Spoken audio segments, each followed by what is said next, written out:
Dig. And I'm Hannah Hampton, and you're listening to HR After Hours. Well, hello and welcome to HR After Hours podcast. The only HR podcast to cite Mad Magazine as a reputable source on a consistent basis.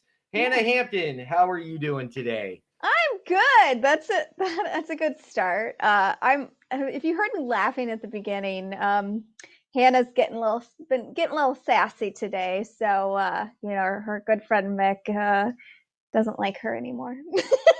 Now, I wouldn't say that I don't like you anymore. I just think sometimes you're a little more palatable than others. I'm not for everyone. Ask your doctor if Hannah's right for you. So this is our first new recording in 2024. Yes, Happy belated New Year's to you.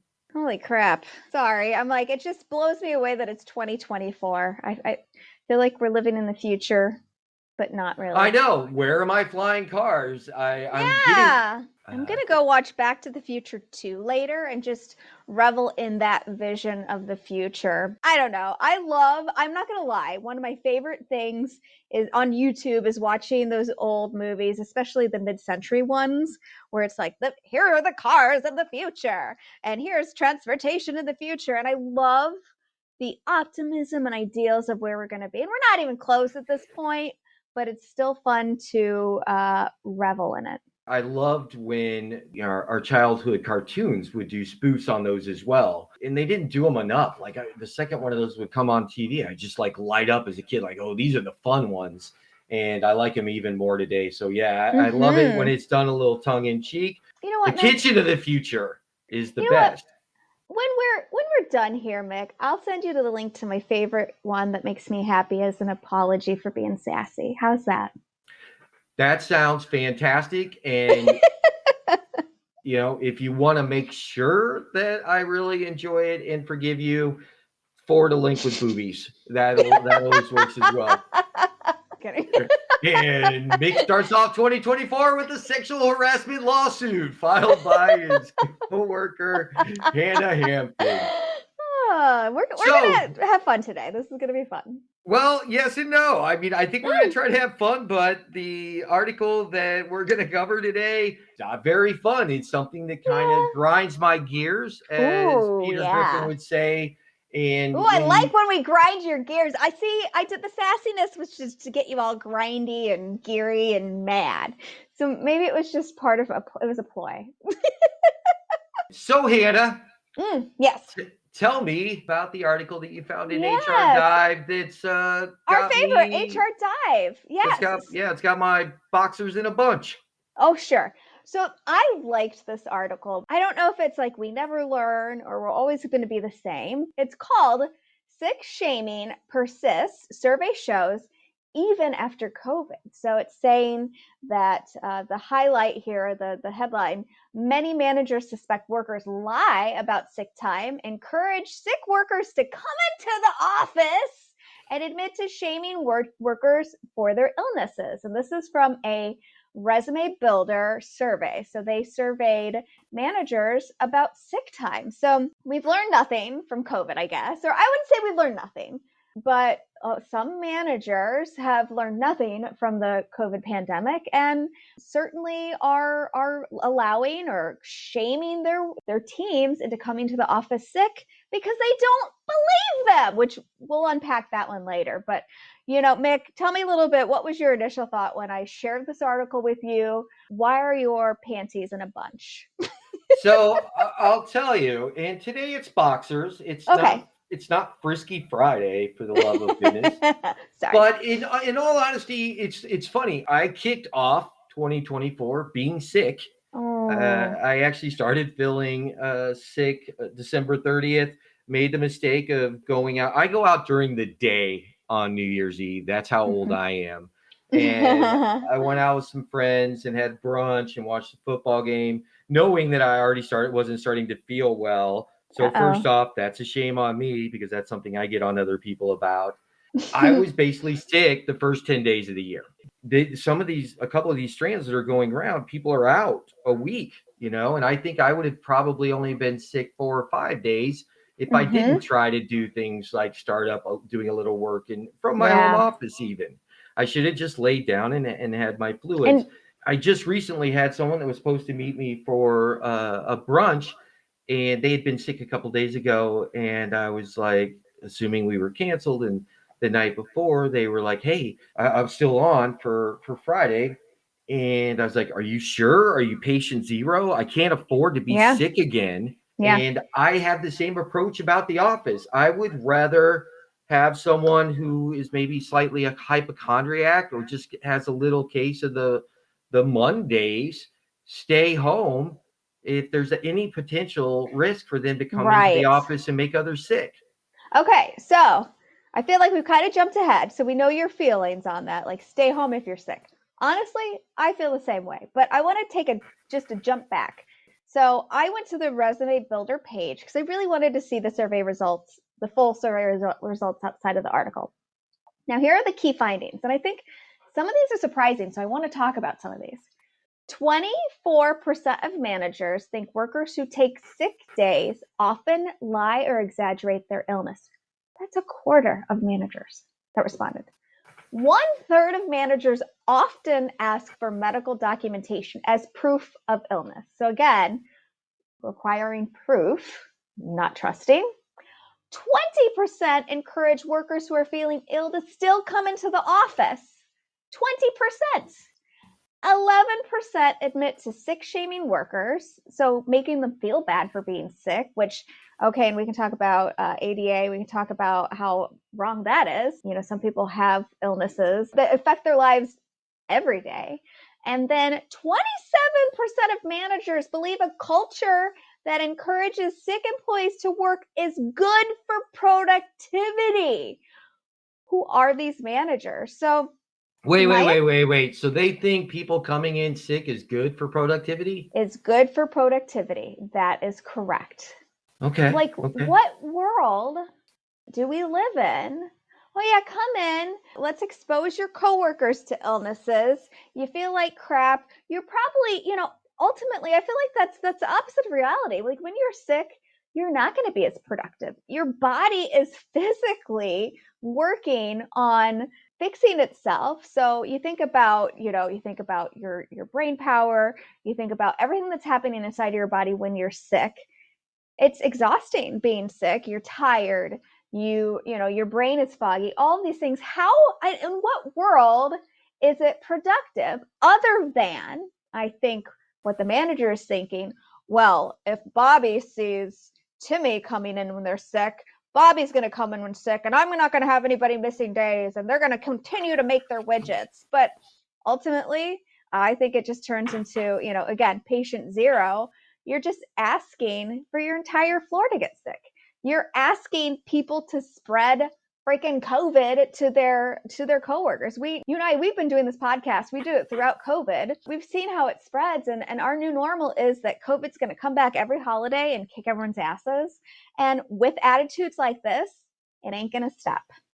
Yeah, I mean, the worst case in there is the shaming you into coming in to work sick and you're getting other people sick. That is like the ultimate poor company culture, bad work environment. Not only are you making someone come in, but you're putting me at risk. I'm not going to be happy if I work in that office. Oh, hell no.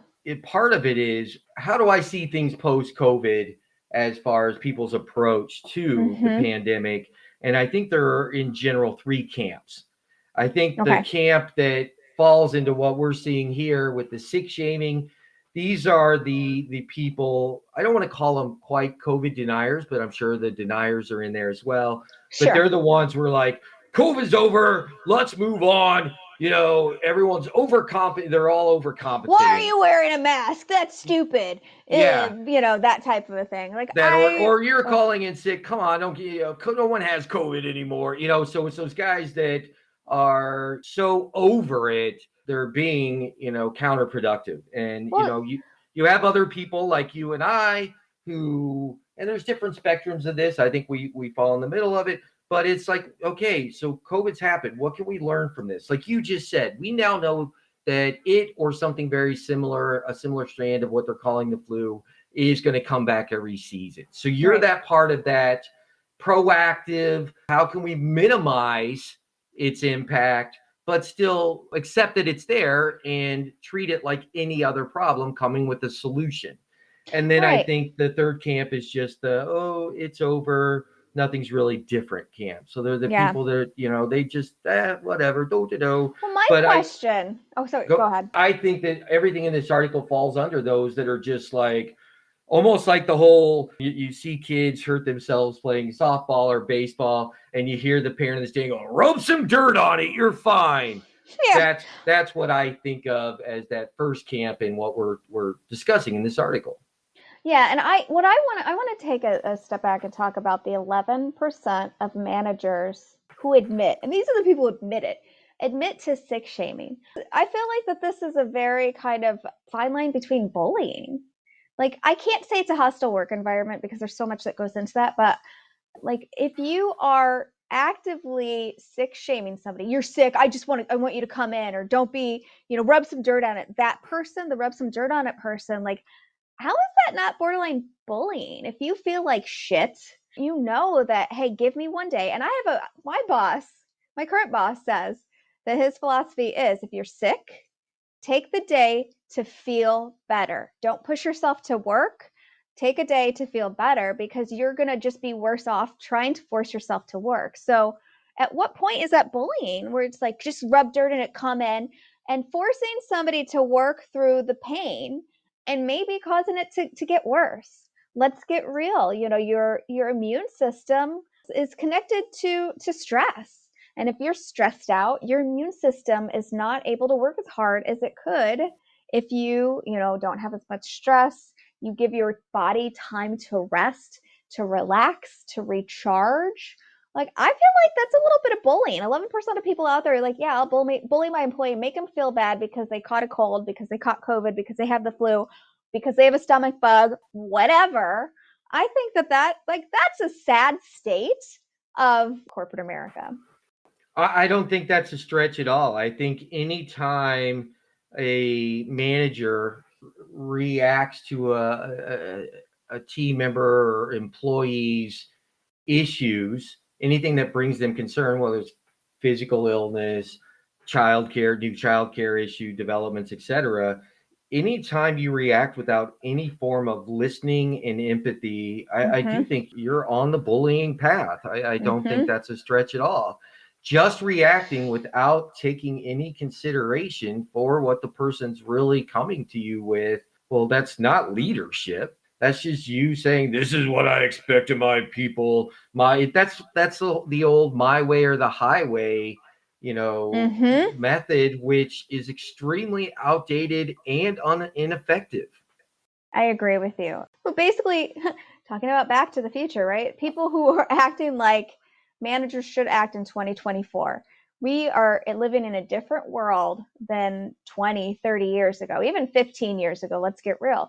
The work world is different. How we interact with people is different. We need managers to manage people today and not have the attitude of, well, when I was in that position, I was in the office 13 hours a day, and I was sick with this, and I worked through this, and it's like, yeah, just because you were treated like shit and you're still here today doesn't mean it's okay to treat people that way. A lot of times, there's laws, there's rules. A lot of those get put into place because of people who are just refuse to treat people better. One of the other pieces, and this will be the last piece I bring up from the resume builder results, was 65% of respondents said more clear sick policies are needed in the workplace, so people have a better understanding. Now, I don't know how you feel about this, Mick, but I feel like this is hard. This is a double-edged sword, right? If you do a very deep policy where you're outlining all of the various scenarios, that can feel a little binding, like, well, if my scenario doesn't fall into what's in here, I can't use a sick day. But I feel like a lack of clarity also causes issues where you might have one person interpret it as like, I have a splinter in my finger, I'm calling in sick today. And somebody who's like, well, I'm not dying, so I'm going to come to the office type of a thing. I don't know if it's necessarily clearer policies, but just setting clear expectations for your teams as to, well, what does a sick day look like? Hey, We don't want you to come in when you're contagious. We want you to get better. We care about your well-being. Those 11% sick shamers, that paints a picture. I don't give a crap about you. I wholeheartedly agree. It was funny is we don't give each other hardly any prep time. Normally we pick the topic right before we hit the record button. And so sometimes I'll jot down some things that I think maybe could be relevant to this. And then usually I do it with the clicky pin and you yell at me because you can hear it and don't want it on the recording. But when I looked at this, and I don't think this is like the solution, I think the solution is, part of leadership training. And remember, a lot of times if you're internally promoted or you've held a similar title and you're hired for a job, you don't get any sort of real leadership training. They assume you've already figured that out, or that was part of your business degree or whatever. They're wrong. And most people work their way up a ladder and learn things through their mistakes. So I think better training of leaders, you got to work for a company where they're going to let you roll that kind of policy out. And that's its own separate battle. But I was thinking, what's a short fix or a quick fix to something like this?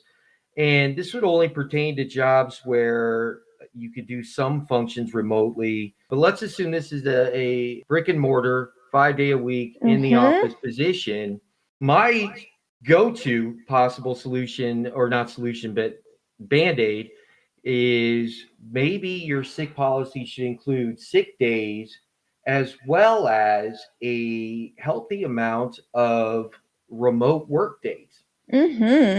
So no, that's great. Yeah. If the role is able to be done at home, and like, I know that could open up a whole other can of worms, but certainly encouraging, like if you're sick where you're contagious, but feel like you still want to do, your work and you can be productive, take a work from home day. Absolutely. Right. And I don't think they should take away the sick days to make these. I think this should be something that if I require you to come in, and we're going to go, there's so much this year that's going to be covered about, the hybrid work model. And we've taken a couple early stabs at it, and we'll revisit it because it's very different now. I absolutely think, let's say a company gives you 10 sick days, which is low.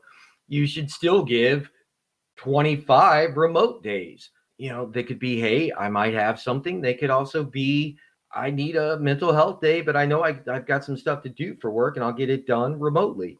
So I think it should be addition. I don't think it should take away from any existing sick day policies. Agreed. But otherwise, what are you going to do? I remember we had an episode in the last year and a half where I believe it was the CEO of Chipotle at the time made you call a nurse hotline for her to declare whether or not you were sick. Like when you were in elementary school and you went to the nurse's office and she decided if you were sick enough to send you home, there was an actual, a leader, a CEO, not mid-level management, that thought that was a good idea and implemented it. And that's a terrible idea. But here, as I alluded to earlier, when it says it's literally the bad managers, it's the bad people that necessitate law changes. And there's a lot of states out there that have enacted laws that require companies provide paid sick leave or just paid leave. And, in the United States, prior to COVID, most states, there were no laws that said you had to provide paid time off. So companies would be like, all right, I don't have to, so I'm not gonna, because they only see the bottom line. They don't see let's take care of our employees.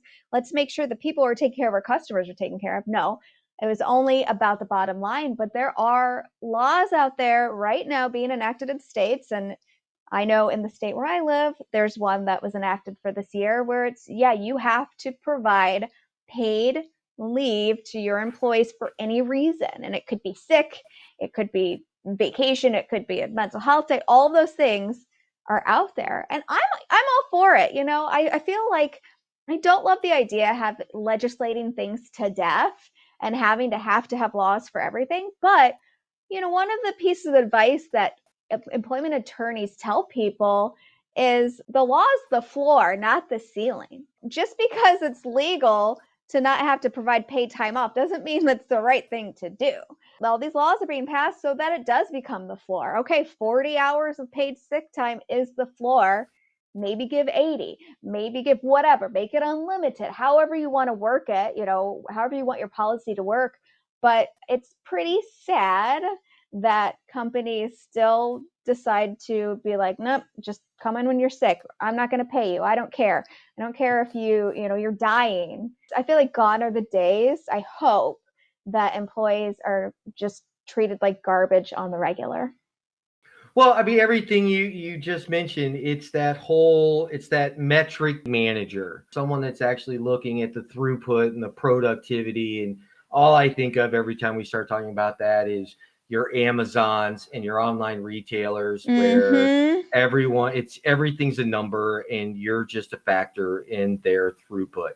And it's just insane to me. And when you talk about an office setting, if you've got a manager who is so concerned with productivity metrics that they're willing to gamble on Typhoid Mary coming in and knocking out your entire workforce, that's not a person that should be leading people. That's someone that needs to be on the robot side of the industry. And those are the type of people that if they're not willing to learn, adjust, and change, they're going to become outdated leaders that will eventually be forced out. It's just going to take a lot longer than it should, because I just think we're at a point where, because of social media and everyone being, wanting to expose this kind of bad behavior by bosses in corporate America, you can't hide like you could before. And if you're this kind of tyrannical beast that doesn't care about the health and well-being of your team just to chase a metric, you should get exposed on social media. And I hope the video about you goes viral and everyone realizes what a terrible human being and horse's ass you are. And now Hannah's just sauciness is rubbed out on me. Yes. Boom. I love that. I love what you just said. That was perfect. I think that if leaders haven't learned to look at their team as individuals and people, they are not an effective leader. They may hit some short-term metrics, they may get some immediate recognition, but eventually bad boss behavior becomes exposed and it's going to bite you in the bottom. And hey, you might be the one who gets sick. You might be the one who starts spreading the flu around your family. And then, what about your poor grandma? So just think about grandma. It sounds like the boss that would hire someone, make him report to the office 5 days a week and work remotely the entire time and never work with them face to face. That's just bad management by bad people. And I think the only way to be successful anymore is what we've always said at the end of every podcast. And what's that, Hannah? Let's put the human back into human resources. Damn Skippy. Hannah Hampton, ode a pleasure. Talk to you later.